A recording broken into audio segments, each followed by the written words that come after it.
Ayan, nagising na pala ako guys. Ayan, nagluluto na ako ng noodles na makakain naming tatlo mag-iina. Ayan, sinandukan ko na yung dalawa para paunahin ko na silang pakain kasi mas importante sa ating mga magulang bilang isang ina at bilang isang kaunanay nilang dalawa ay uunahin ko talaga palagi ang aking mga anak bago ang sarili ko. Siyempre, sinusubuan ko na silang dalawa. Pinapakain ko na sila una.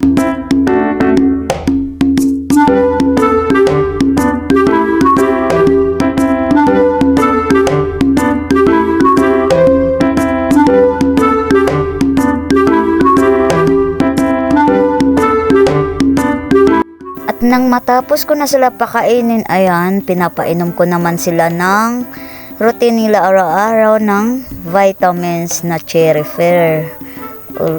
Lagi iyan tuwing matapos sila kumain, pinapainom ko na sila agad at isang bisis lang naman din sa isang araw.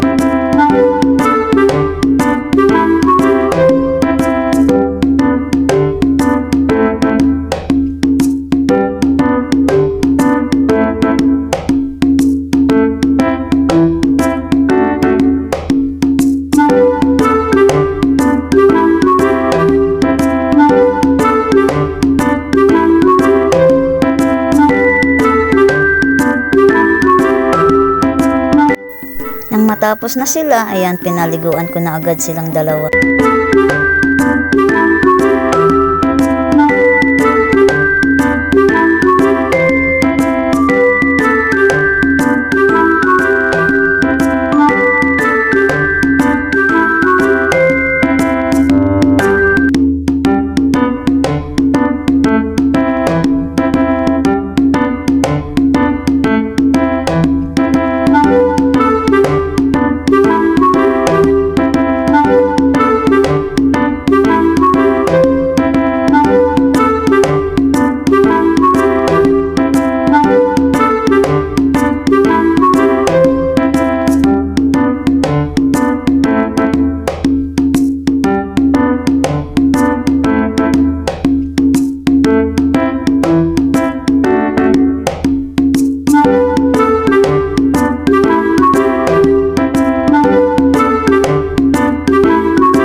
Tapos na silang maligo. Siyempre, bibihisan ko ang aking mga junakids at lilinisan ang sundutin ang kanilang mga ilong.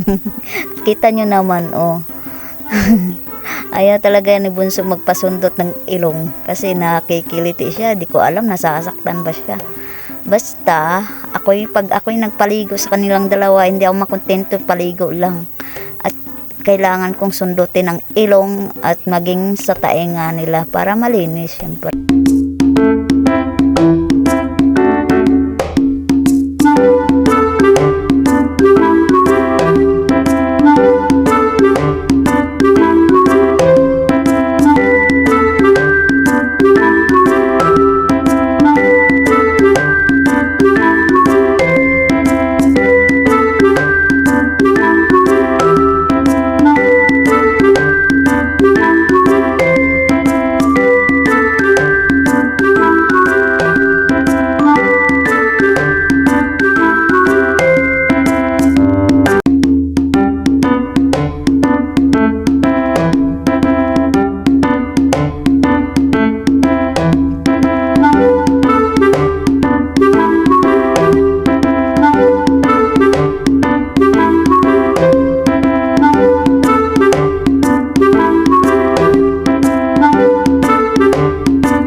Pagkatapos ko na silang dalawa maglinis, ayan, ako naman ang kakain kasi sobrang gutom na talaga ako dyan guys. Ayan, noodles naman talaga ang ulam.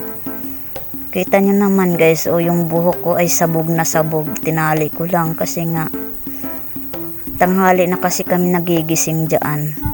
At ayan, nagkape din ako kasi ang sikmura ko ay marangka.